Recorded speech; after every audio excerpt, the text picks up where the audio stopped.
ৰাইজৰ কথাবিলাক আহকচোন আজি শুনো প্ৰাগ নিউজৰ এই পঞ্চায়ত 2025ক লৈ মই প্ৰথমতে আৰম্ভ কৰিব বিচাৰিছো প্ৰতিনিধিৰ পৰা এজন প্ৰতিনিধিৰ পৰা যিগৰাকী এইবাৰ জিলা পৰিষদৰ বাবে তেখেতে সাজু হৈছে মই প্ৰথমতে তেখেতক অভিনন্দন জনাইছো আপোনাৰ এই যাত্ৰাৰ বাবে প্ৰাগ নিউজৰ পৰিয়ালৰ তৰফৰ পৰা আপুনিয়ে কক কোন দলৰ পৰা উঠিছে জিলা পৰিষদটো মই কৈ দিছো আপোনাৰ নামটো আৰু লগত কক যে আপুনি তিনিটা কথা যে এবাৰ কি তিনিটা কথা লৈ আপুনি ৰাইজৰ পদুলিলৈ গৈছে জয়জতেই মই সমূহ ৰাইজলৈ মোৰ সহস্ৰ সেৱা আগবঢ়াইছো মই ভাৰতীয় জাতীয় কংগ্ৰেছ দলৰ বলমা জিলা পৰিষদৰ সদস্য পদৰ মনোনীত প্ৰাৰ্থী মোৰ নাম শ্ৰী যতীন চন্দ্ৰ বৰা মোক ৰাইজে বাপুতি বুলিয়েই মাতি আহিছে আৰু ৰাইজৰ মাজত বাপুতি হিচাপে প্ৰচলিত হৈ আছো কিন্তু মোৰ নাম এতিয়া বেলত বাকচত যতীন বৰাহে আহিব কি কি কি কি কথা কৈছে ৰাইজক কি কথা ক'ব বিচাৰিছে কাৰণ চাওক যোৱা এতিয়া চৰকাৰ আছে ভাৰতীয় জনতা পাৰ্টি হয়নে আৰু যিটো সমষ্টিৰ কাষতে আপুনি এটা অসম গণ পৰিষদৰ অধীনৰ এটা সমষ্টি আছে আপুনি যিখন জিলা পৰিষদত এবাৰ প্ৰাৰ্থিত্ব আগবঢ়াইছে সেইখন হৈছে ভাৰতীয় জনতা পাৰ্টিৰ এগৰাকী 5 বাৰ বিজয়ী বিধায়কৰ এটা সমষ্টিত আপুনি এইবাৰ জিলা পৰিষদৰ প্ৰতিদ্বন্দ্বিতা আগবঢ়াইছে আপোনাৰ কথাবিলাক বেলেগ হ'ব লাগিব ৰাইজে বিশ্বাস কৰিবলৈ কি তিনিটা কথা লৈ গৈছে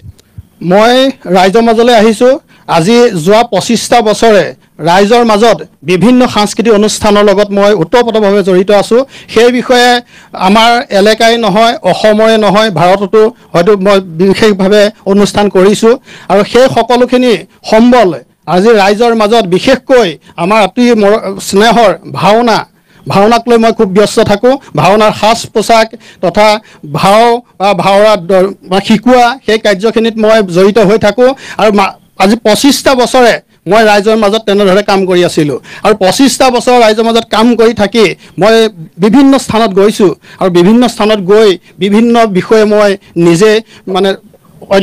অধ্যয়ন কৰিছোঁ আৰু অধ্যয়ন কৰি সমস্যাবিলাকো মই বিভিন্ন সময়ত দেখিছোঁ যে সমস্যাবিলাক আমাৰ ৰাজনীতিলৈ গৈ ৰাজনীতিৰ যদি দায়িত্ব দিয়ে সেই দায়িত্বৰ দ্বাৰা সমাধান কৰিব পাৰিম বুলি মই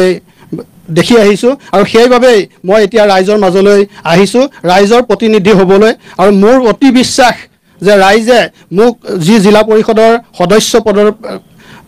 পদটিৰ বাবে মই মনোনয়ন আগবঢ়াইছোঁ আৰু সেই পদটিত মোক ৰাইজে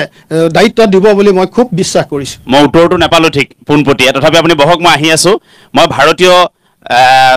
জনতা পাৰ্টিৰ আপোনাৰ ওচৰলৈ আহিছোঁ মই এইবাবে আপোনাৰ ওচৰলৈ আহিছোঁ যে যিগৰাকী প্ৰাৰ্থীৰ ওচৰৰ পৰা মই আপোনাৰ ওচৰলৈ পোনপটীয়াভাৱে আহিছোঁ তেওঁক মই সোধোতেই মই সূত্ৰধাৰৰ ভূমিকা লওঁতে তেখেতক এটা কথা কৈছোঁ যে যিটো সমষ্টিত থিয় হৈ তেখেতে আজি প্ৰতিদ্বন্দ্বিতা আগবঢ়াব খুজিছে সেই সমষ্টিটোৰ বিধায়কজন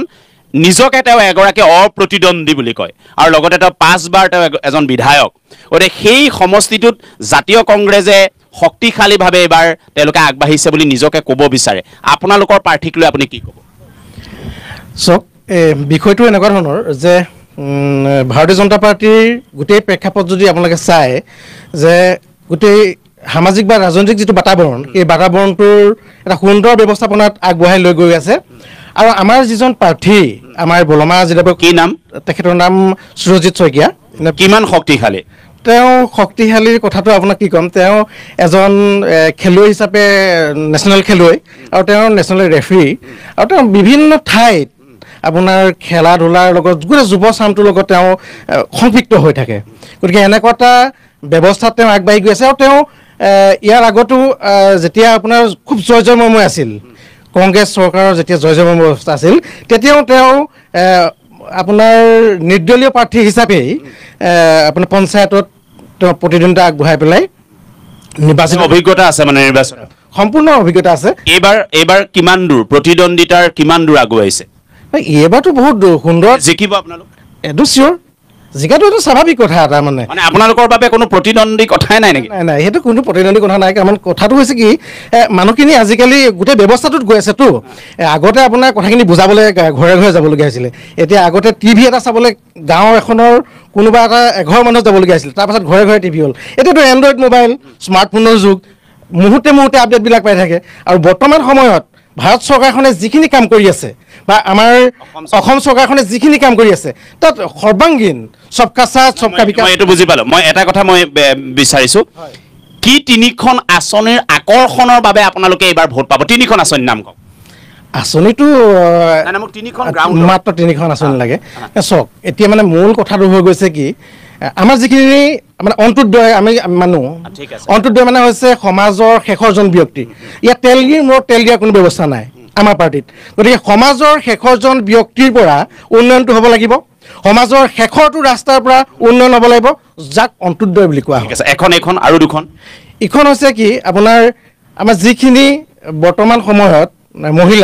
মহিলাসকলেই গোটেই ঘৰখন চোৱা চিতা কৰে অৰুণোদয়ৰ কথা ক'ব হয় অৰুণোদয় 3 নম্বৰ কওক 3 নম্বৰ আপুনি নিশ্চয় এতিয়া গম পাইছে যে মহিলা সবলীকৰণৰ কাৰণে ওমেন এম্পাৱাৰমেণ্টৰ কাৰণে যিখিনি কাম কৰি আছে তাৰ 10,000 টকা যি দিব তাৰ পাছৰ পৰ্যায়ত সেইখিনি ক্ৰমবৰ্ধমান হিচাপত লৈ যোৱাৰ পাছত এগৰাকী মহিলা যেতিয়া আৰ্থিকভাৱে সক্ষম হ'ব তেতিয়া ঘৰখন সুন্দৰভাৱে পৰিচালনা মানে লাখপতি বাইদেউ মই কৈ দিছোঁ নামকেইটা আপুনি গোটেইকেইটা পোনপটীয়াভাৱে কোৱা নাই লাখপতি বাইদেউ অৰুণোদয় আৰু অন্নোদয় এই আঁচনি তিনিখন এইবাৰ তেওঁলোকৰ বাবে অস্ত্ৰ ব্ৰহ্মাস্ত্ৰ হিচাপে লৈ গৈছে মই কংগ্ৰেছৰ ওচৰত তাৰ ৰিপ্লাই বিচাৰি যাম উত্তৰ বিচাৰি যাম কিন্তু নিৰপেক্ষভাৱে এটা কথা মই আপুনি বহক সংগঠনৰ ওচৰলৈ আহিছোঁ মই আঁচনি আশা আৰু এইফালে পিছফালৰ পৰা মোৰ আঁচনি তাৰ মাজত আপুনি কি ক'ব নিশ্চয়কৈ সন্মুখত পঞ্চায়ত নিৰ্বাচন আমি এখন সুস্থ সবল পঞ্চায়ত গঠন কৰিবৰ অৰ্থে ৰাইজে ভোটাধিকাৰ সাব্যস্ত কৰিব আমি এটা কথা অনুভৱ কৰিছোঁ এই গাঁও অঞ্চলত বিশেষকৈ গাঁও অঞ্চলত গ্ৰাম্য অৰ্থনীতি ক্ষেত্ৰত যদি সবল নহয় এখন সুস্থ পঞ্চায়ত কিন্তু গঠন কৰাৰ তেওঁলোক সফল নহয় আমি যদি চাওঁ আমাৰ এই বিশেষকৈ বলমা অঞ্চলতে যদি আমি উদাহৰণ দিবলৈ যাওঁ তেতিয়া আমি নিশ্চয় গম পাম বা আমি বিভিন্ন সময়ত বিভিন্ন কাৰ্যসূচীৰ জৰিয়তে বা বিভিন্ন মানুহৰ সংস্পৰ্শত আমি অনুভৱ কৰিছোঁ আমাৰ এই অঞ্চলত বিশেষকৈ বহুতো কৃষক আছে কৃষকৰ লগতে আমাৰ যিখিনি ফাৰ্মিং কৰি আছে ধৰক ছাগলী গাহৰি গৰু প্ৰতিপালন কৰি তেওঁলোকে পৰিয়াল পোহপাল দি আছে কিন্তু আমি বিগত সময়ত এই পঞ্চায়তখনে বা বিভিন্ন তিয় সমষ্টিয়ে হওক মৰিনী সমষ্টিয়ে হওক পঞ্চায়তসমূহৰ প্ৰতিনিধিসকলে এই কৃষকৰ ওপৰত ভিত্তি কৰিয়ে হওক বা যিসকলে ফাৰ্মিং কৰি আছে তেওঁলোকক যিখিনি আগুৱাই সহায় সহযোগ কৰি আগুৱাই নিব লাগিছিল সেইখিনি আমি দেখা পৰিলক্ষিত হোৱা নাই সেইটো মই যদি এক বুলি ধৰোঁ এটা চমুকৈ আৰু দুটা কওকচোন এটা স্পৰ্শকাতৰ তৃণমূল আমাৰ বিধায়ক এমপিৰ কথা বাদ দিয়ক আপুনি পঞ্চায়তে কৰিব পৰা আৰু দুটা কাম নিশ্চয়কৈ মই যদি বিশেষভাৱে মই মোৰ বলমা পঞ্চায়তৰ কথা ক'বলৈ যাওঁ বিগত 2 বছৰত ইয়াত আমাৰ বিশেষকৈ কৃষি প্ৰধান অঞ্চল আমিও নিজে কৃষি কৰ্ম কৰি আহিছোঁ ইয়াত আপোনাৰ সুৰপোকে 2 বছৰ বহুত উপদ্ৰৱ কৰিছে কিন্তু আমি দেখিবলৈ পোৱা নাই সাহসীয় পক্ষৰ পালি নেতাই হওক বা তেওঁলোকৰ আমাৰ চৰকাৰী বিষয়াসকলে হওক বা পঞ্চায়তৰ প্ৰতিনিধিসকলে হওক ইয়াৰ ওপৰত কোনো বিহিত ব্যৱস্থা লোৱা কিন্তু আমাৰ পৰিলক্ষিত নহ'ল গতিকে আমি আশা কৰিব এতিয়া আমি এটা কথা অনুভৱ কৰিছোঁ প্ৰথমে যিসকল আমাৰ প্ৰতিনিধি আপোনাৰ নিৰ্বাচনত অৱতীৰ্ণ হৈছে তেওঁলোকক আমি শুভেচ্ছা জনাইছোঁ কিন্তু তেওঁলোকে এটা কথা মনত ৰখ তেওঁলোকৰ এজেণ্ডা কি আছে এতিয়ালৈকে আমি গম পোৱা নাই তেওঁলোকে এটা কথা জনা উচিত যে গ্ৰাম্য অৰ্থনীতি সবল নহ'লে এখন সুস্থ পঞ্চায়ত যে গঠন নহয় সেই কথাটো আমি বিশ্বাস কৰোঁ আৰু লগতে আমি এই কথাখিনি সদায় কৈ আহিছোঁ যে আমাৰ যিসকল নিবনুৱা যুৱক বা ইয়াতে আপুনি দেখিছে বহুত সংখ্যক দৰিদ্ৰ কৃষক এইখিনিৰ লগত জড়িত তেওঁলোকে বিভিন্ন আঁচনি কৰিছে আৰু চৰকাৰখনেও শাসনাধিষ্ঠ চৰকাৰখনেও যথেষ্ট উন্নয়নমূলক কাম কৰিছে সেইটো আমি একেমুখে নাই কৰা বুলি ক'ব নোৱাৰোঁ কিন্তু এই কথা বতৰাখিনিত যে ক'ৰবাত খুটি নাতি হৈ আছে সেই কথাখিনি আমি গুৰুত্ব দিবলৈ অনুৰোধ কৰিছোঁ ঠিক আছে মই এজন নিৰপেক্ষ যুৱকৰ ওচৰলৈ যাব বিচাৰিছোঁ এই গোটেই কথাবিলাকৰ মাজত এটা কথা বাৰেপতি আমাৰ কাণত পৰে এজন সাংবাদিক হিচাপে কাণত পৰে যে পঞ্চায়তৰ পৰা যিটো আশা কৰা হয় সেই আশাটোৰ বিপৰীতে পঞ্চায়তৰ বকচাত আমি দেখা পোৱা এটা বস্তু হ'ল দুৰ্নীতি পঞ্চায়তত আমি যিটো আশা কৰোঁ পঞ্চায়ত কাৰণ মহামানৱ মহাত্মা গান্ধীয়ে গ্ৰাম্য স্বৰাজৰ কথা কৈছিলে ইয়াত সপোন দেখিছিলে কিন্তু সেই কথাটো আমি দেখা নাপাওঁ আমি বাতৰি কৰিব লগা হয় কেলেংকাৰী আমি বাতৰি কৰিব লগা হয় অনিয়ম বঞ্চনা বঞ্চিত এই কথাবিলাক কৰিব লগা হয় এজন নিৰপেক্ষ ব্যক্তি হিচাপে আপুনি কি ক'ব বিচাৰে প্ৰথমতে মই প্ৰাগ নিউজক আমাৰ কানুপুখুৰী যুৱ মঞ্চৰ তৰফৰ পৰা স্বাগতম জনাইছোঁ আমাৰ পঞ্চায়তলৈ আহি আমাৰ সমস্যাৰাজিৰ বিষয়ে জনমানসলৈ লৈ যোৱাৰ প্ৰস্তুতি যিটো চলাইছে তাৰ বাবে আৰু যিটো কথা ক'লে আপুনি দুৰ্নীতি হয় দুৰ্নীতি আছে দুৰ্নীতিৰ কথা ক'বলৈ গ'লে এটা বিশাল দুৰ্নীতিয়ে এটা সময়ত অসমখনত গা কৰি উঠিছিল APSCৰ পৰা আৰু বৰ্তমান সময়ত পঞ্চায়ত লেভেলতো দুৰ্নীতি হয় নহয় বুলি নকওঁ কিন্তু আগতকৈ দুৰ্নীতি কমিছে সেইটো কথা কিন্তু এটা কথা ঠিক আমি সকলো কথা মানে নেতিবাচকভাৱে চালে নহ'ব যিবিলাক আমি ভাল কাম ভালবোৰ ক'ব লাগিব গতিকে দুৰ্নীতি নহয় বুলি মই নকওঁ কিন্তু আগতকৈ দুৰ্নীতি কমাটো আমি মোৰ বাস্তৱ জীৱনত যিখন ছবি দেখিছোঁ তাত যিহেতু কমিছে আৰু মই দুটামান কথা আৰু ক'ব লাগিব চমুকে কৈছোঁ প্ৰথমতে মই আগতে তিয়ক সমষ্টি আছিলোঁ এতিয়া মই মৰিয়নি সমষ্টিলৈ হোৱা এবছৰমান হৈছে মই এটা কথা অনুভৱ কৰিছোঁ এই বছৰত যে আমি মৰিয়নি সমষ্টি 10 বছৰ আগতে হোৱাহেঁতেন বেছি ভাল আছিল নেকি কিয় ভাল হৈছিল বুলি মই ক'বলৈ যোৱাৰ কাৰণে পঞ্চায়ত বুলিলে ৰাস্তা ঘাট বিদ্যালয় আমাৰ যি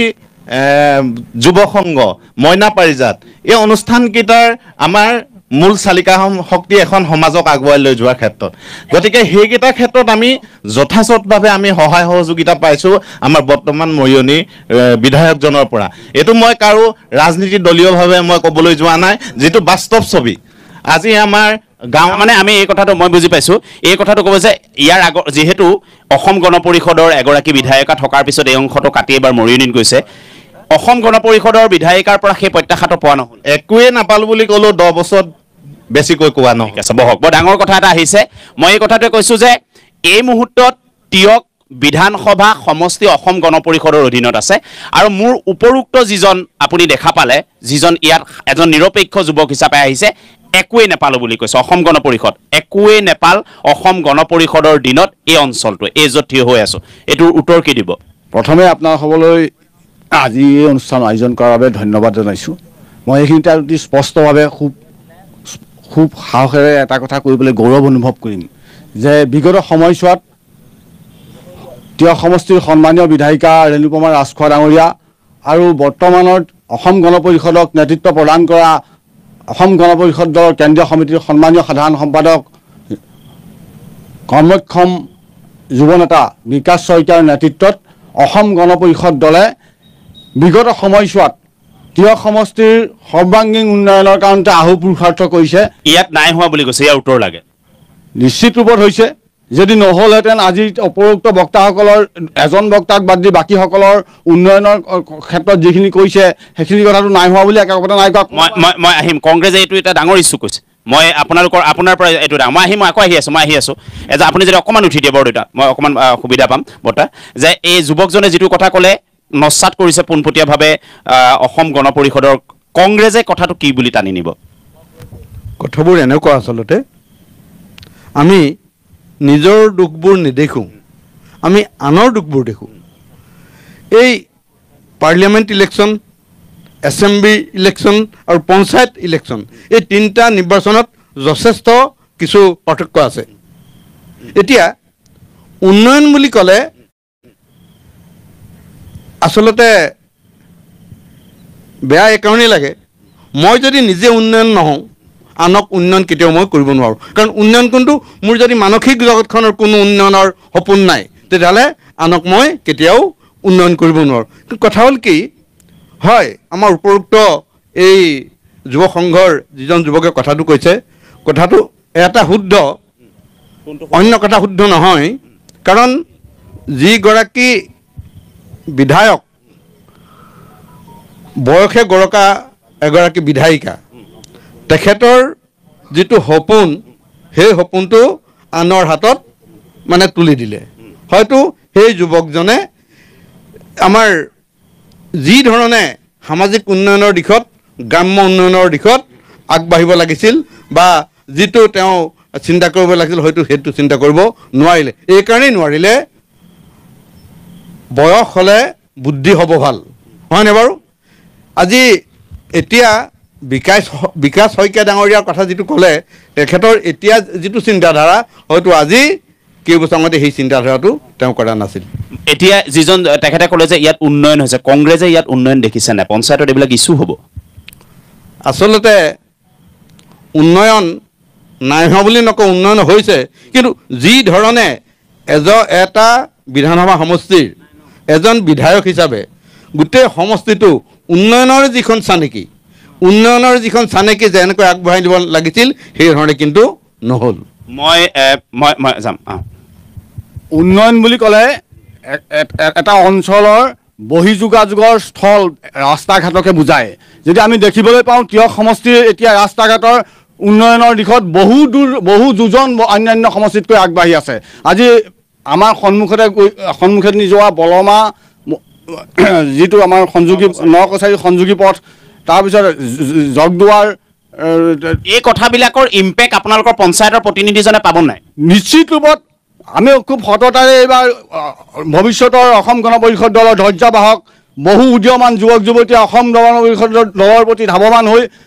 ইতিমধ্যে পঞ্চায়ত যুঁজত নামি পৰিছে আৰু খুব আনন্দ উৎসাহে ৰাইজে সহযোগ কৰিছে। আমি ঠিক আছে, ডাঙৰ কথা এটা আছে। মই এজন ল'ম। এই গোটেই কথাবিলাকৰ মাজত এটা ইছ্যু অহা নাই, যিটো ইছ্যু মই কংগ্ৰেছে কৰিব বুলি ভাবিছিলোঁ, কংগ্ৰেছৰ এইটো ইছ্যু অহা নাই। এই ইছ্যুটো কংগ্ৰেছৰ পৰা নাহিলে মই আপোনাৰ পৰা সুধিবলগীয়া হ'ল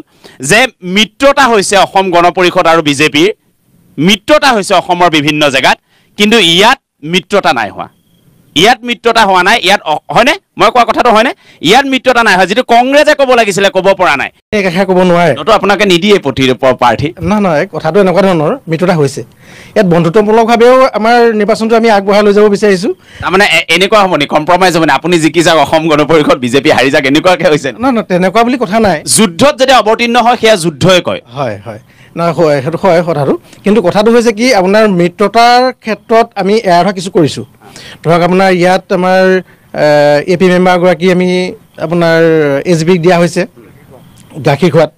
আৰু ঠিক তেনেদৰে মধ্যতিকৰ লগত বস্তু অকণমান এক্সচেঞ্জ কৰা হৈছে। ZP চিটটো এনেকৈ আপোনালোকৰ মাজত যেতিয়া ভোটটো দিব, ডিভাইড হ'লে কেনেবাকৈ কংগ্ৰেছে লৈ গুচি যাব নেকি? ভয় আছে নেকি? তেখেতসকলৰ যিটো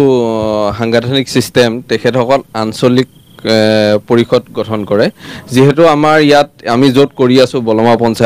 পঞ্চায়তত বলমা অসম গণ পৰিষদ আঞ্চলিক সমিতিয়ে আমাৰ যি AP মেম্বাৰগৰাকী তেখেতক সমৰ্থন জনাইছে, এইটো মিত্ৰতা হৈছে। আৰু জিলা পৰিষদত তেওঁলোকে প্ৰাৰ্থী দিলে, কিন্তু পশ্চিম টিয়কত তেওঁলোকে প্ৰাৰ্থী নাই দিয়া, AP মেম্বাৰ আঞ্চলিক পঞ্চায়ত, আৰু বিজেপি দলে আমি গাখীৰ খোৱাত দিলোঁ। কিছু অলপ কিন্তু এটা মিছআণ্ডাৰষ্টেণ্ডিং হৈছে। ZPত যিহেতু টিকেট চিলটো মাৰিব লাগিবতো, তেতিয়া সেইটো কংগ্ৰেছ উইন হৈ গুচি যাব নেকি? নহয়, সেইটো সাংঘাতিক। এই ভয়টো আছে নাই বা আপোনালোকৰ? নাই, সেইটো আছে। আমি যুদ্ধত নামিলোঁ যেতিয়া জয় পৰাজয় আছেই, আৰু ভাৰতীয় জনতা পাৰ্টীৰ যিজন দিলে বদৰ সুৰজিত শইকীয়া, তেওঁ এজন দক্ষ, আৰু কংগ্ৰেছ দলৰ পৰা যিজন দিলে আমাৰ স্থানীয় যুৱক, তেওঁ দক্ষ, আৰু এটা আমাৰ সুন্দৰ মানে প্ৰতিযোগিতা হৈছে। এইটো প্ৰতিযোগিতা হ'ব লাগে, তেনেকুৱা দক্ষ মানুহ আহিব লাগে, আৰু তেতিয়াহে আমাৰ যিটো পঞ্চায়ত ৰাজ ব্যৱস্থাৰ তৃণমূল পৰ্যায়ৰ উন্নতি তেতিয়াহে প্ৰকৃততে হ'ব। সেইটো কাৰণে আমি ভাল পাইছোঁ ৰাইজৰ হিচাপে। মই মিউনিচিপালিটিৰ মানুহ হয়, মই বিজেপি দলৰ সাংগঠনিক দিশত আছোঁ, কিন্তু মই ভোট দিবলৈ নাপাওঁ, কিন্তু এই যুঁজখন দেখি মই আনন্দ পাইছোঁ। মানে ইয়াৰ যিখন যুঁজ, এই যুঁজখন যথেষ্ট আকৰ্ষণীয় হৈছে। কথাবিলাক লাহে লাহে ওলাইছে, কিন্তু কথাবিলাক পঞ্চায়তৰ পৰ্যায়ৰ কথাবিলাক আমি পাতিবলৈ আহিছোঁ ইয়াত। গতিকে এই মুহূৰ্তত মোৰ লগত বীৰ লাচিত সেনাৰ প্ৰতিনিধি আছে, যদিও মই যুৱ ছাত্ৰ পৰিষদৰ এজন প্ৰতিনিধিৰ পৰা চমুকৈ ল'ব বিচাৰিম। যোৱা 5 বছৰত পঞ্চায়তত কি দেখিলে আপুনি? যোৱা 5টা বছৰত পঞ্চায়ত কি দেখিলোঁ বুলি ক'লে হ'ব। পঞ্চায়তত ক'ৰবাত ৰাস্তা ঘাট বনাইছে, পঞ্চায়তৰ যিটো ফাণ্ডো কম, তাৰ পৰিৱৰ্তে আমি দেখিছিলোঁ, আমি আশা কৰিছিলোঁ যে পঞ্চায়তৰ সৈতে যিজন বিধায়ক থাকে স্থানীয়, তেখেতে লগ হৈ কিছুমান কাম কৰিব। সেই কামখিনি সম্পূৰ্ণ হোৱা নাই। আমাৰ একেবাৰে যদি আমি এটা উদাহৰণ দিওঁ, আমাৰ পিছফালে যিটো ৰাস্তা আছে,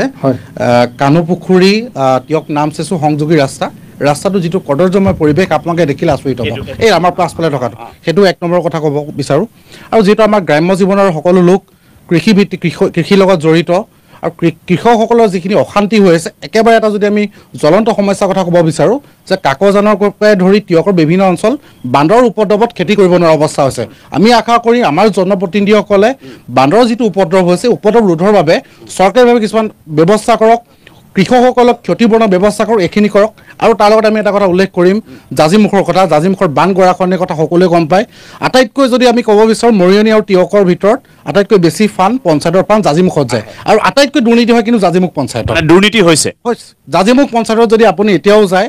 আপোনাৰ MGNৰেগা বিভিন্ন আঁচনি হওক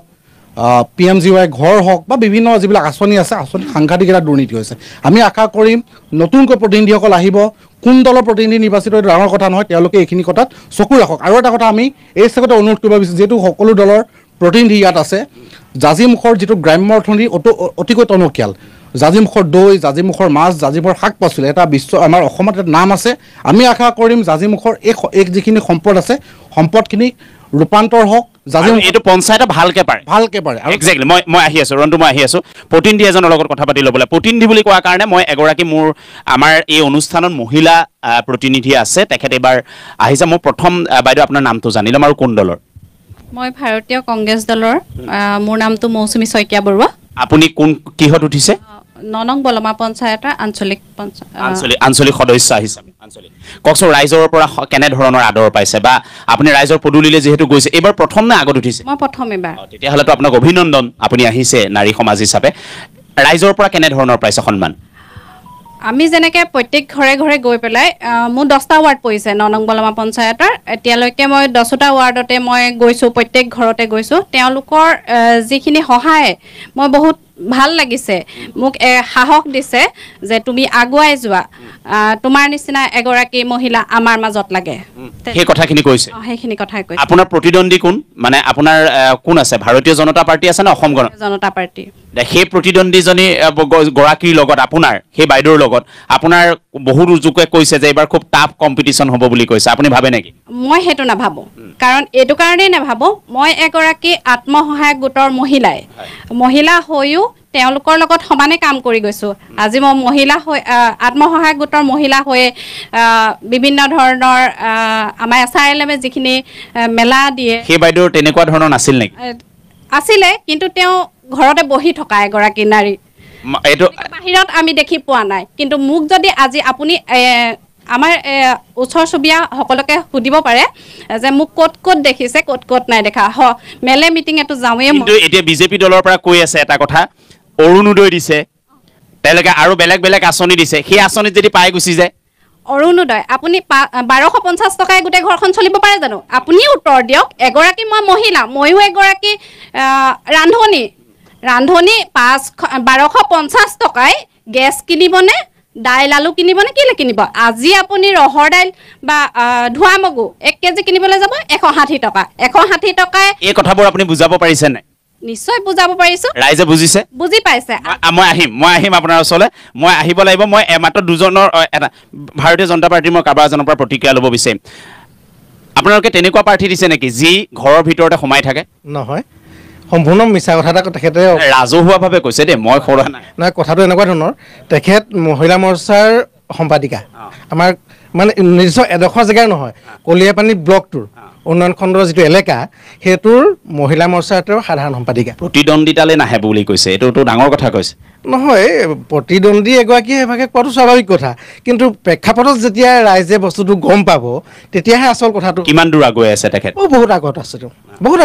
আৰু দক্ষ এগৰাকী মহিলা 11 মে'ত ৰিজাল্ট কোনফালে আহিব আমাৰ ফালে স্বাভাৱিকতে আহিব মই অকণমান আপোনাৰ পৰা জানিব বিচাৰিম বি লাচিত খানাৰ সচিব প্ৰধান যোৰহাট জিলাৰ পঞ্চায়ত এটা সম্পূৰ্ণ বেলেগ আমি কিছুমান কথা সাংসদ বা বিধায়কলে টানি লৈ গ'লে নহ'ব মোক আপুনি এটা কথা ক'ব লাগে যে আপোনালোকে সংগঠন হিচাপে সেই প্ৰত্যাশা সেই আশাবিলাক কৰে জনপ্ৰতিনিধিৰ পৰা 5 বছৰলৈতো আমাৰ সুযোগ নাই যি দিলোঁ যি ৰিজাল্ট আহিলে এই যোৱা সময়খিনিয়ে আপোনালোকক কেনেধৰণে আমনি কৰে বা কেনেধৰণে আশা দিয়ে মোক এই কথাটো কওক কাৰণ পঞ্চায়তৰ পৰ্যায়ত কওক আপুনি পঞ্চায়ত লেভেলৰ এজন মানুহ মই জানো হয় কথাটো এনেকুৱা আমি কাকনো বুলিম ককা চবৰে দাড়ি চুলি পকা গতিকে আমি গত সময়ছোৱাত দেখিলোঁ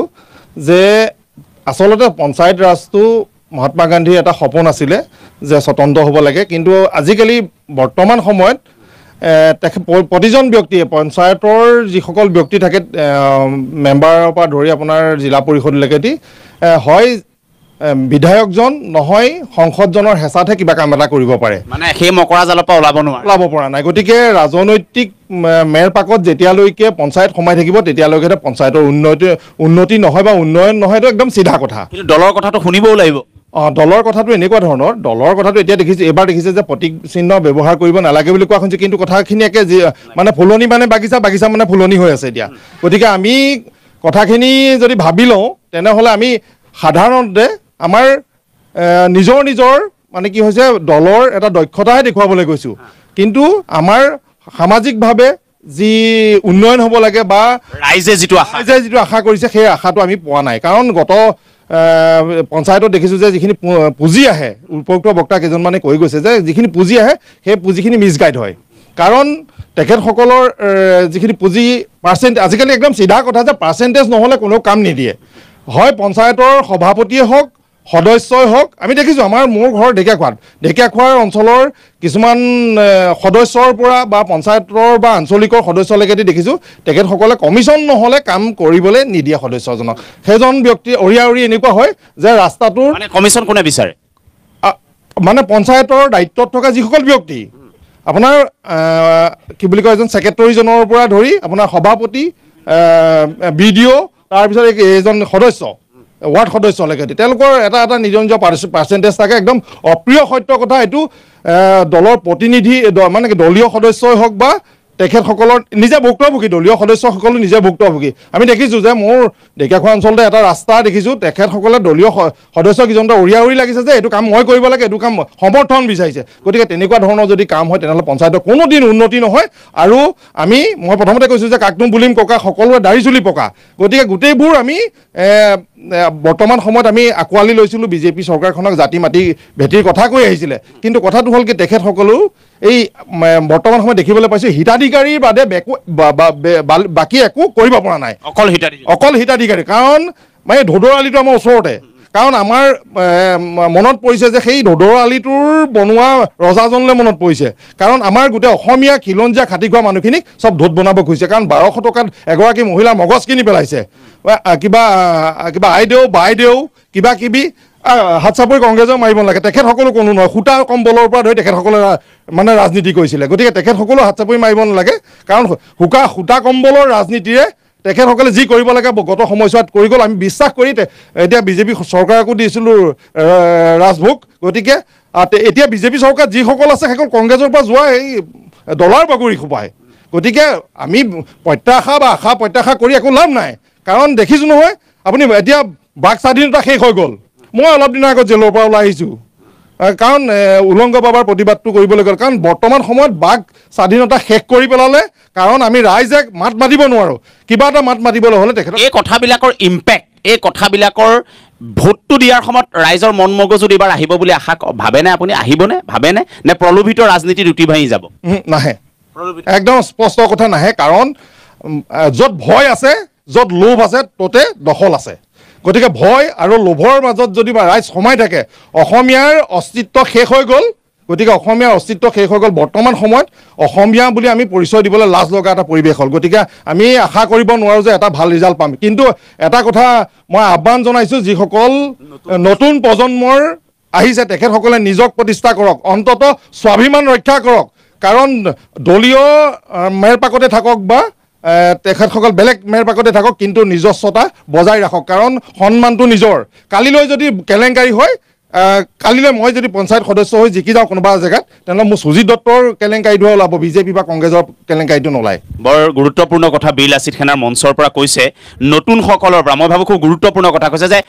নতুন প্ৰজন্ম যিসকল এইবাৰ আহিছে প্ৰধানকৈ বৰ আশা কৰিছে তেওঁলোকৰ পৰা যে নতুন প্ৰজন্মৰ চিন্তাবিলাক নতুন হওক কৰ্মবিলাক গঠনমূলক হওক কৰ্মবিলাকেৰে তেওঁলোকে নিজক জ্যোতিষ্মান কৰক এই আশা কৰিছে লাগিতে দলৰ মজিয়াতে থাকক তেওঁলোকে নিজস্বতাটো যাতে হেৰুৱাই নেপেলায় শিপাৰ পৰা আঁতৰি নাযায় আৰু যিটো আশা কৰি সেই গাঁওখনৰ সেই চিনাকি মানুহখিনিয়ে ভোট দিয়ে সেই মানুহখিনিক যাতে গাদ্দাৰ নকৰে তেওঁলোকে সেই মানুহখিনিক যাতে কেতিয়াও প্ৰবঞ্চিত নকৰে সহকাৰী সাধাৰণ সম্পাদক অৰ্জুন মোৰ লগত উপস্থিত আছে অৰ্জুন জ্যোতি ভূঞা তেওঁ উপস্থিত আছে অৰ্জুন মই এতিয়ালৈকে কথাটো নুশুনিলোঁ মানে ইয়াত মই এতিয়ালৈকে যিমানখিনি কৰিলোঁ দুটাকে বিৰতি ল'লোঁ ইয়াত এটা কথা নুশুনিলোঁ যে কালিৰ যি দৈনিক জনমভূমি কালিৰ যিখন দৈনিক জনমভূমি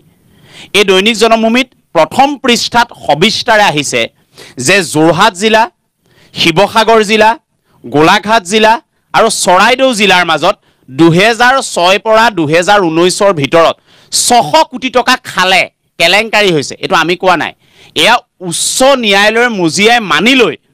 তেওঁলোকে দুৰ্নীতি নিবাৰক শাখাক কৈছে যে তোমালোকে কাম আগবঢ়াই লৈ যোৱা সঁচাকৈ ইয়াত হৈছে জব কাৰ্ড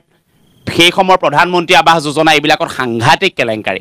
মই যুৱ ছাত্ৰ পৰিষদৰ মঞ্চৰ পৰা এই কথাটোত আপোনাৰ প্ৰতিক্ৰিয়া বিচাৰিম আৰু আপোনাৰ মনত কি কঢ়িয়াই লৈ আহিছে আজি? হয় উৎপল দা, নিশ্চিতভাৱে যে আমি যদি আমাৰ পঞ্চায়তী ৰাজ ব্যৱস্থাটোৰ কথা আমি চাওঁ যে 1948 চনতে অসমত গ্ৰাম্য পঞ্চায়ত আইন গৃহীত কৰা হৈছিল। বৰ্তমান অসমত যিখন পঞ্চায়ত আইন চলি আছে প্ৰায় 1993 চনত সংশোধন হৈছিল। 73 সংখ্যক সংশোধনী মতে এটা ক্ষমতাৰ বিকেন্দ্ৰীকৰণ, যে ক্ষমতাৰ বিকেন্দ্ৰীকৰণ গ্ৰাম্য অঞ্চলৰ লোকসকলক আগুৱাই নিবৰ কাৰণে এটা চেষ্টা চলাইছিল। আপুনি কোৱাৰ কথাটোৰ লগত মই সহমত যে বৰ্তমান সময়ত অসমত পঞ্চায়তী যিটো ব্যৱস্থা আছে তাত আসলে সকলো এটা ধাৰণা থাকে পঞ্চায়তৰ ইলেকশ্যন খেলিম, ইলেকশ্যন খেলাৰ পাছত আমি বিভিন্ন দুৰ্নীতিত লিপ্ত হ'ম, আমাৰ নিজৰ জীৱন ধাৰণৰ মানদণ্ড উন্নত কৰিম। কিন্তু আমি এটা বিষয় চাব লাগিব যে পঞ্চায়তৰ প্ৰতিনিধিগৰাকী অকল হিতাধিকাৰী লিষ্টখন বনালে তেওঁ কাম নহয়, প্ৰকৃত হিতাধিকাৰীটো পাব লাগিবই। আমি যদি চাওঁ যে অসমৰ গ্ৰাম্য অৰ্থনীতি বিশেষকৈ কৃষিৰ ওপৰত নিৰ্ভৰশীল, কৃষকৰ আঁচনি আহিছেনে নাই, পশুপালন, মৎস্য পালন বা কুটিৰ শিল্পৰ তাত আমি অসমৰ নতুন প্ৰজন্মক বা যিসকল নিবনুৱা আছে তেওঁলোকক সংস্থাপিত কৰিব পাৰিছোঁ নাই। কিন্তু বৰ্তমান পঞ্চায়তী ব্যৱস্থাত অসমত এনেকুৱা ধৰণৰ হৈছে যে হিতাধিকাৰী কাৰ নামটো কাটিব পাৰি, কাৰ নামটো কাটি পেলাই কাৰ পৰা কমিশ্যন খাব পাৰি, এনেকুৱা আচলতে ধাৰণাই আচলতে মন মগজুত বাহ লৈছে। মহাত্মা গান্ধী গ্ৰাম্য স্বৰাজৰ যিটো চিন্তা, যে এটা কথা স্পষ্ট, যেতিয়া পঞ্চায়তসমূহ গতিশীল হ'ব তেতিয়া গ্ৰাম্য অৰ্থনীতি আচলতে গতিশীল হ'ব। এই বিষয়টো আচলতে মানুহে অনুধাৱন কৰিব পৰা নাই, উপলব্ধি কৰিব পৰা নাই। এইবাৰ শেহতীয়াকৈ অসম চৰকাৰে আচলতে তেওঁলোকৰ যিবোৰ চিহ্নত তেওঁলোকে ইলেকশ্যনটো নহ'বৰ কাৰণে এটা ব্যৱস্থা ল'লে। কিন্তু আমি দেখিছোঁ যে প্ৰত্যক্ষভাৱে নহ'লেও পৰোক্ষভাৱে আচলতে বিভিন্ন দল সংগঠনৰ তেওঁলোকৰ যিবোৰ ৰাজনৈতিক দল আছে সেই দলসমূহে তেওঁলোকক ছাপোৰ্ট জনাইছে। কিন্তু সঁচাকৈ যদি আমি পঞ্চায়তী ৰাজ ব্যৱস্থাটো বিকেন্দ্ৰীকৰণ কৰি আমাৰ গাঁৱৰ চহা কৃষকসকলক সহায় কৰিব পাৰোঁ বা বিভিন্ন কৃষকৰ আঁচনিসমূহ আনি পেলাই বিভিন্ন এগ্ৰিকালচাৰ ইউনিভাৰ্চিটিৰ বিভিন্ন ধৰণৰ যিবোৰ আঁচনি থাকে সেইসমূহ আনি পেলাই আমি গাঁওখনক গতিশীল কৰিবৰ কাৰণে যি চিন্তা, যি ধাৰণা, সেই ধাৰণাটোৰ পৰা আচলতে আমি বহুত দূৰত আছোঁ। সেই কথাবোৰ উপলব্ধি কৰাৰ প্ৰয়োজন আছে। যদি আমি চাওঁ আপুনি কোৱাৰ সময়টো প্ৰায় 10-15 বছৰ, তাত যদি 600 কোটি টকা গাঁও উন্নয়নৰ নামত যদি তাত যদি দুৰ্নীতি হ'বলৈ হয়, ইয়াত ব্যৱস্থাটো চলিছে কি? ইয়াত বিডিঅ'য়ে ইয়াত দুৰ্নীতি কৰিব, ইয়াত গাঁও পঞ্চায়তৰ সদস্যই দুৰ্নীতি কৰিব, জেইয়ে কৰিব। এই ব্যৱস্থাটো আচলতে কঠোৰ আচলতে হাতেৰে দমন কৰাৰ প্ৰয়োজন আছে। আমি সকলো পক্ষকে আমি যুৱ ছাত্ৰ পৰিষদৰ পৰা আহ্বান জনাইছোঁ যে যোগ্য ভোগ্য বসুন্ধৰা, যোগ্যজনক আপোনালোকে নিৰ্বাচিত কৰক, তেওঁহে সেই আঁচনিসমূহ লৈ আহিব পাৰিব। তেওঁ আচলতে গাঁৱৰ জনজীৱনটোৰ লগত তেওঁ যেতিয়া সম্পৃক্ত হৈ থাকিব তেতিয়াহে গ্ৰাম্য অৰ্থনীতি উন্নত হ'ব, তেতিয়াহে আচলতে সেই মহাত্মা গান্ধী গ্ৰাম্য স্বৰাজৰ যিটো ধাৰণা সেইটো ফলপ্ৰসূ হ'ব বুলি আশা কৰিছোঁ। সকলো পক্ষকে আহ্বান জনাইছোঁ যে আমি যোগ্য ভোগ্য বসুন্ধৰা তেওঁলোকৰ এনেকুৱা এজন আমি প্ৰতিনিধি বিচাৰোঁ যিয়ে আমাৰ পঞ্চায়তী ৰাজ ব্যৱস্থাটো ফলপ্ৰসূ কৰাৰ ক্ষেত্ৰত সহায় হ'ব বুলি আমি আশা প্ৰকাশ কৰিছোঁ। মই কংগ্ৰেছৰ ওচৰলৈ যাম, খুব গুৰুত্বপূৰ্ণ কথা ক'লে। এইখিনি আচল কথা। পঞ্চায়তৰ এজন জনপ্ৰতিনিধিয়ে বহুত কাম কৰিব পাৰে কিন্তু আমি নকৰোঁ। আমি মাত্ৰ 5 বছৰ পাৰ কৰিব বিচাৰোঁ আৰু আমি অৰ্ডাৰ, কাৰোবাৰ কামান, কাৰোবাৰ কথাৰ মতে আমি চলিব বিচাৰোঁ। এইটো খুব ডাঙৰ কথা। মই আপুনি যিহেতু যাবগৈ লাগিব, এজন জিলা পৰিষদৰ সদস্যই 1 ঘণ্টা এইকণ সময়ত বহি থাকিব নোৱাৰে, এইটো ডাঙৰ কথা, তেওঁলোকে যাবগৈ লাগিব।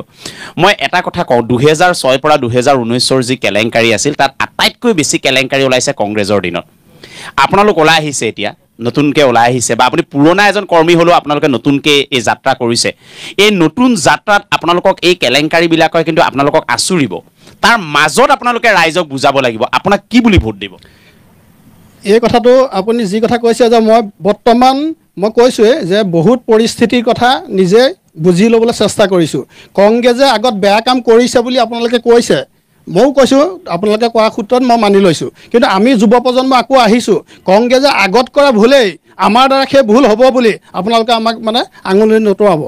মই ওলাই আহিছোঁ, নিজৰ ওপৰত বিশ্বাস ৰাখিছোঁ আৰু নিজৰ ওপৰত সততাই কাম কৰিম। অনাগত দিনত আগত হৈ যোৱা ভুল যাতে কংগ্ৰেছে কৰিব নোৱাৰে তাৰ বাবে দৃঢ়ভাৱে স্থিতি ল'ম বুলি মোৰ আত্মবিশ্বাস আছে। আৰু এইটো লৈ আপুনি ৰাইজৰ পদূলি? মই এইটো লৈয়ে বৰ্তমান সময়ত আজিও মোৰ যিটো পৰিচয় যতীন বৰা বাপুতি, সেই দৃঢ়তাই বাপুতি হৈছোঁ বা যতীন বৰা হৈছোঁ। আৰু ৰাজনীতি জগততো মই যেতিয়া তাত মোক যদি ৰাইজে তাত নিৰ্বাচন কৰি পঠিয়াই, মোৰ যি কাম হ'ব, এজন জিলা পৰিষদৰ যিখিনি কাম থাকে সেই কাম মই নিজৰ দক্ষতাই কৰিব পাৰিম বুলি মোৰ আত্মবিশ্বাস আছে। কাৰণ 2030ত যেতিয়া এনেকুৱা আকৌ এটা অনুষ্ঠান লৈ পেলাই তিয়কলৈ আহিম, আপোনাক আকৌ মাতিম, সেই সময়ত কিন্তু আপোনাৰ অস্ত্ৰোপচাৰ হ'ব এই কামৰ। আপুনি আজি মই কৈছোঁ আৰু মই আপোনাক 5 বছৰৰ পাছত ক'ম, বা 5 বছৰৰ পাছত সেই তথ্য লৈ আপুনি মোৰ গ'লে আহিব। মই তাৰ ওপৰত নিজৰ ওপৰত মই বিশ্বাস ৰাখিছোঁ, আপুনি আহিব পাৰিব। এই কথাখিনি লাগে। মই আহি আছোঁ আপোনাৰ ওচৰলৈ। বাইদেউ যিহেতু কংগ্ৰেছ দলৰ আছে, কেনেকৈ ক'ব এই কথাখিনি? আপোনালোকে কিন্তু এই কথাবিলাক সুধিব। কংগ্ৰেছ বুলি ক'লে এতিয়াও বহুতে নাক কচায়, কিন্তু এতিয়াও সেই দুৰ্নীতিৰ কিছুমান কথা লৈ পেলাই এতিয়াও নাক কচায় যে সেই সময়ৰ কল্পতৰু সেই সময়ৰ ইন্দিৰা আৱাস যোজনাৰ ঘৰ এটা দিয়াৰ নামত কিবা কিবি নামত তেতিয়া বহুত দুৰ্নীতি হৈছিল তথ্য সহকাৰে বহুত মানুহ জেললৈ গৈছে সেই সময়ত ইয়াৰ পৰা আপোনালোক কিন্তু ওলাই আহিব লাগিব এই কথাখিনি আপোনালোকে পাৰিছেনে বুজাব মই এটাই কথা কওঁ এজন মানুহৰ 10টা আঙুলি থাকে 10টা আঙুলি জানো সমান কেতিয়াও হ'ব নোৱাৰে আগৰ চামখিনিয়ে যি ভুল কৰি গৈছে যদি আমি নতুন প্ৰজন্মই সেই একে ভুল কৰিবলৈ যাওঁ তেতিয়া আমাৰ ভুল যদি আমি কিয় ওলাই আহিছোঁ আজি জনসাধাৰণৰ হিতাৰ মানে হতৰ কাৰণে ওলাই আহিছোঁ নিজে যুঁজ দিম আৰু ৰাইজক আগুৱাই নিম তেওঁলোকে যি আশা কৰিব আমাৰ পৰা তেওঁলোকক সমানে বিলাই দিবলৈ আমি চেষ্টা কৰিম তেনেকৈ আগবাঢ়ি যাব লাগিব আশা কৰিছোঁ আপোনালোকৰ পৰা আশা কৰিছোঁ মই কওকচোন আপুনি অসম গণ পৰিষদে কিবা কম আছে কথা হ'ল এটাই যে জাতীয়তাবাদৰ সেই ৰসাল ভূমি এই তিয়কৰ মজিয়াত মই খাৰা হৈ সগৌৰৱেৰে পুনৰবাৰ কওঁ যে অসম এতিয়া তিয়ক সমষ্টিৰ প্ৰতিখন গাঁৱৰ সকলোকে দিব নোৱাৰিলেও অসম চৰকাৰে আবণ্টন দিয়া ট্ৰেক্টৰ ধান কটা মেচিনকে আদি কৰি স্প্ৰে মেচিনকে আদি কৰি বহু সংখ্যক কৃষকৰ হাতলৈ এই সামগ্ৰীবিলাক ইতিমধ্যে পৰিছে আমাৰ সন্মানীয় বিধায়কগৰাকীৰ জৰিয়তে দ্বিতীয় কথাটো হ'ল যে বৰ্তমান সময়ত ৰাজপথত আন্দোলন কৰি অসম ৰাইজৰ ক্ষোভ হতাশা স্বাভিমান এইবিলাক ব্যকত কৰি থকা বহু জাতীয় সংগঠনৰ নেতৃত্ব ইতিমধ্যে কৈছে নতুন চামে অসম গণ পৰিষদৰ প্ৰতি ধাৱমান হৈ ৰাজনীতিত আহি গৈছে এই কথাটো কংগ্ৰেছৰ দিনত এটা মানে বিতৃষ্ণা উপদিছিল ৰাজনীতি বুলি কওঁতে কিন্তু বৰ্তমান সময়ত অসম গণ পৰিষদ দলে লোৱা কাম কাজৰ প্ৰতি আকৃষ্ট হৈ এই অঞ্চলৰ বহু যুৱক যুৱতী ৰাজনীতিৰ প্ৰতি ধাৱমান হৈছে মই আহিম বিতৃষ্ণা হৈছে বুলি কৈছে মই যদি কওঁ আপুনি উত্তৰটো দিয়ক আপুনি ৰৈ থাকক আপুনি নেযাব আপুনি উঠক বিতৃষ্ণা হৈছে এই পোনপটীয়া কথা তেখেতৰ মানে ইয়াত প্ৰথমতে মই ক'ব লাগিব যে কংগ্ৰেছৰ দিনত যিখিনি দুৰ্নীতি হৈছিলে মানি ল'ব দুৰ্নীতি হৈছে কিন্তু দুৰ্নীতি কৰিছিলে কোনকেইজন ব্যক্তিয়ে এতিয়া সেইকেইজন ব্যক্তিৰ বৰ্তমান তেখেতসকলৰ স্থিতি কি সেইটো আমি গুৰুত্ব দিব লাগিব যেতিয়া আমি ডলা বা কোলা যেতিয়া ধান চাউল আমি যেতিয়া জাৰো সদায় পতানটো আঁতৰি যায় ঠিক তেনেকৈ কংগ্ৰেছৰ বৰ্তমান এতিয়া নিকা হৈছে আৰু সেই পতানবিলাক আছে ক'ত আপোনালোকে নিজে বিচাৰ বিবেচনা কৰিছোঁ গৌৰৱ গগৈ ডাঙৰীয়া সাংসদ তেখেতে প্ৰায় 1.5 লাখ ভোটত জিকি গৈছে ইয়াতো যথেষ্ট ভোট পাইছে আমি দেখিছোঁ সেইটোকে সাহস লৈ আপোনালোকে কৰিছে নে আপোনালোকে সেই সাহসটোতে থিয় হৈ আছে নে বেলেগ আপোনালোকৰ আছে নাই সেইটো ভাবিলে মানে ভুল বুজা হ'ব আমি নিজৰ সাহসত বা বৰ্তমান যিটো আমাৰ পৰিস্থিতি বা বৰ্তমান আমাৰ যিখন মানচিত্ৰ আমি সেইখন আকৌ নতুন ধৰণে কেনেকৈ সবলীকৰণ কৰিব পাৰোঁ তাৰ ওপৰত ভিত্তি ঠিক আছে মই এটা কথা আপোনাক সুধি থওঁ এই কথাটো থাকি যাব আপুনিয়ে কৈ আছে মই আপোনাক এটা প্ৰশ্ন সুধিবলৈ আছে যে আপোনালোকে কিয় প্ৰাৰ্থী দিলে ইয়াত ভাৰতীয় জনতা পাৰ্টিয়ে দিয়া পিছত জিলা পৰিষদটো আপোনালোকে মিলাব লাগিছিল আমি নিশ্চিত ৰূপত পৰিস্থিতি সময়ৰ লগত সংগতি ৰাখি পৰিৱৰ্তিত পৰিস্থিতিৰ প্ৰতি নিজকে জুখি চোৱাৰ এটা প্ৰয়াস কৰিছোঁ ইতিমধ্যে মই আপোনাক এই প্ৰয়াসত যদি আপোনালোকৰ একেবাৰে অপ্ৰয়াস হৈ যায় আকৌ যদি বেলেগ আপোনালোকে নিবিচৰা কোনোবা আহি যায় খুব প্ৰতিশ্ৰুতিবদ্ধ আৰু প্ৰতিশ্ৰুতিবান যুৱকক লৈ পেলাই এতিয়া বৰ্তমান সময়ত তিয়কত ঐক্যবদ্ধ NDA শক্তিয়ে বিজয় সুনিশ্চিত তাত কোনো দ্বিধা নাই মানে আপোনালোকৰ বিজেপি জিকিলেও আপত্তিটো নাই আমি নিশ্চিত ৰূপত আমাৰ নিজৰ শক্তি পৰীক্ষা হৈছে এইটো সময়ত অসম গণ পৰিষদ দল ইয়াত শক্তিবন্ত সেই কথা সকলোৱে অস্বীকাৰ কৰিব নোৱাৰে কাৰণ বিগত সময়ত পঞ্চায়তসমূহৰ গঠন প্ৰণালী যদি চাই তিয়কত বহু যথেষ্ট সংখ্যক পঞ্চায়তেই অসম গণ পৰিষদৰ দখলত আছিল এতিয়া পঞ্চায়ত যদিও আগত আছিল এতিয়া কিন্তু এইবাৰ নতুনত্ব আনিব বিচাৰিছোঁ আপোনালোকৰ যোৱাবাৰ পঞ্চায়তৰ ৰিজাল্ট ইমান ভাল নহয় কংগ্ৰেছৰ যথেষ্ট ভাল যদি আপুনি চাই তেওঁলোকৰ জিলা পৰিষদে চাই বা তেওঁলোকৰ পঞ্চায়তৰ চাই আপোনালোকৰ একেবাৰে পেৰেলেল আপোনালোকৰ বিধায়িকা থকাৰ পিছতো সেই সময়ৰ পৰিৱেশ পৰিস্থিতি আৰু বৰ্তমানৰ পৰিৱেশ পৰিস্থিতি সম্পূৰ্ণ সুকীয়া এতিয়া যথেষ্ট অগ্ৰগতি আৰু আমি এটা কথাই ভাবিছোঁ যে নতুন চামে অসম চৰকাৰৰ অধীনত থকা যিবিলাক বিভাগ আছে পশুপালন বিভাগ কৃষি বিশ্ববিদ্যালয়কে আদি কৰি এইবিলাকৰ সহযোগত আমি এই অঞ্চলটোৰ গ্ৰাম্য অৰ্থনীতিৰ শক্তিশালী কৰি জাতীয় আয় বৃদ্ধিৰ নিমিত্তে আমি প্ৰতিশ্ৰুতিবদ্ধ অনাগত দিনত অসম গণ পৰিষদৰ নতুন প্ৰজন্মই কৃষি বিপ্লৱে হওক বা জাতীয় আয় বৃদ্ধিৰ ক্ষেত্ৰত বিভিন্ন সুপৰিকল্পিত ব্যৱস্থাৰে গ্ৰাম্য স্বৰাজ প্ৰতিষ্ঠাৰ কাৰণে প্ৰতিশ্ৰুতিবদ্ধ মই আপুনি আঞ্চলিক পঞ্চায়তৰ সদস্য আছিলে হয়নে বলমাৰ আপুনি কি কৰিলে আমি আঞ্চলিক পঞ্চায়তৰ আমি গোটেই আঞ্চলিক পঞ্চায়তৰ এটা কথা আমি কৰিছিলোঁ যে সেই সময়তে এতিয়া যে অলপ আগত ওলাই গৈছে যে তেতিয়া আছিলে আমাৰ IAY যিখিনি ঘৰ আমি গোটেই 10টা পঞ্চায়ত তেতিয়া আমাৰ আঞ্চলিক পঞ্চায়তৰ উপসভাপতি আছিলোঁ তেতিয়া মই ব্লকৰ ভিডিঅ'ক লৈ গোটেইখিনি চাইছিলোঁ যে দুৰ্নীতি ক'ত হৈছে যে আমাৰ দিনত মই ভাবিছোঁ তেতিয়া দুৰ্নীতি একো হোৱা নাছিল মই একদম পোনপটীয়া কথা আপোনাৰ দিনত দুৰ্নীতি হৈছিল নাই হোৱা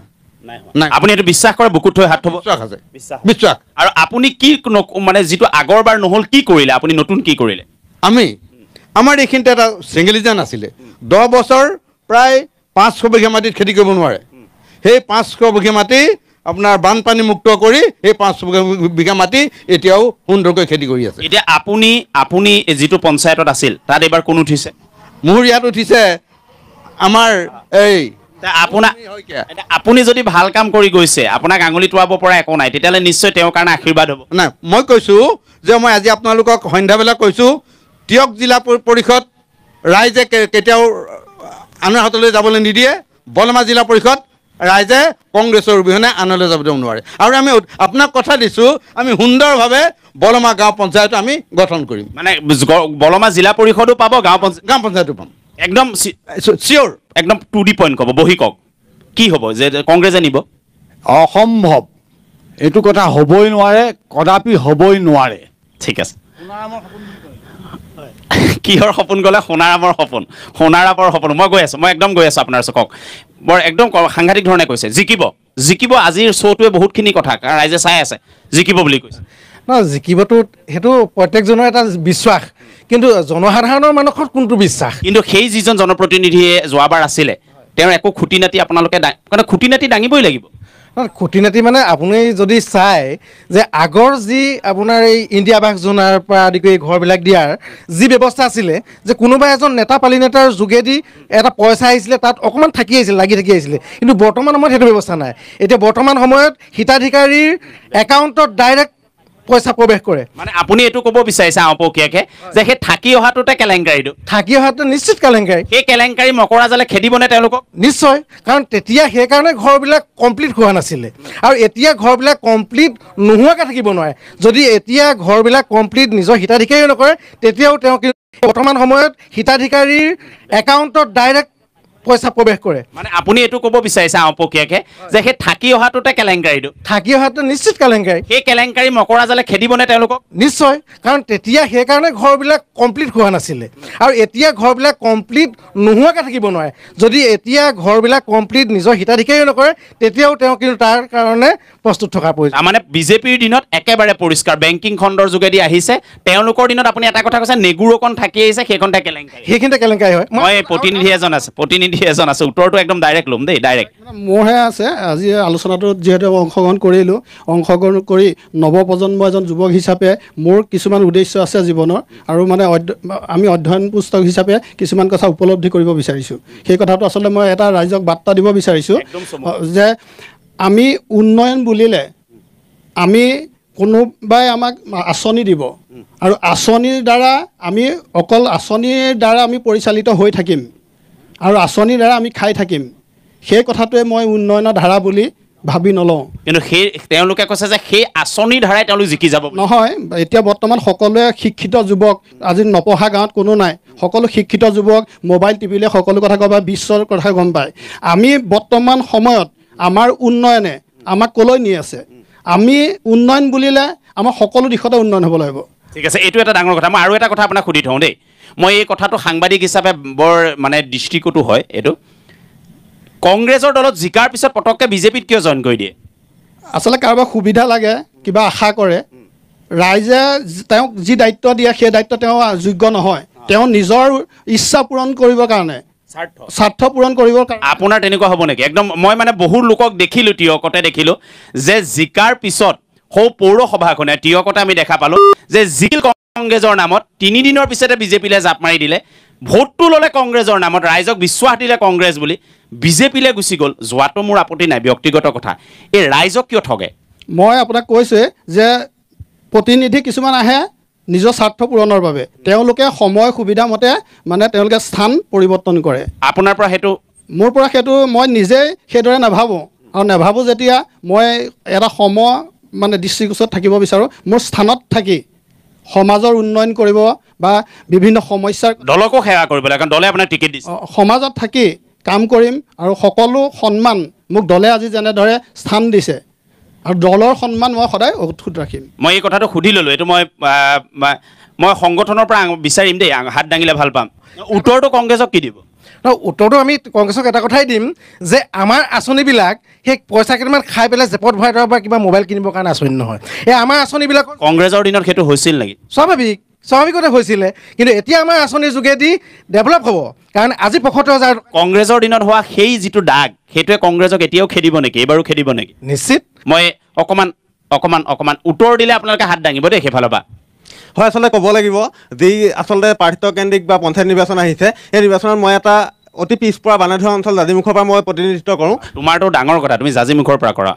এটা কথা আমি খুব এটা দুখ প্ৰকাশ কৰিছোঁ আজিৰ তাৰিখত। আচলতে মোৰ যিখন জাজিমুখ পঞ্চায়ত, সেই পঞ্চায়তখন এতিয়া বৰ্তমান সময়ত মৰিয়নি আৰু টিয়ক দুটা সমষ্টিত বিভক্ত হৈ গৈছে। তাত দেখিবলৈ পাইছোঁ আচলতে মৰিয়নি সমষ্টিত কোনো মিত্ৰতা বা হেৰিয়ৰ কোনো কথা নাই। তেওঁলোকে আচলতে কিছুমান আঁচনি আচলতে আমাৰ প্ৰাপ্য আঁচনি আমাক দিবই লাগিব। তেওঁলোকে আঁচনিটো কোনো ধৰণৰ তেওঁলোকৰ পৈতৃক সম্পত্তি নহয়, টোপ নহয়, আঁচনি আমাক লাগিবই, আঁচনি আমি পাবই লাগিব। কিন্তু আজি এই মিটিংখনত আহি মই এটা কথা স্পষ্ট হ'লোঁ, এই অনুষ্ঠানটোত আহি মই এটা কথা স্পষ্ট হ'লোঁ যে আচলতে বিজেপি যিখিনি আছে তেওঁলোকৰ এই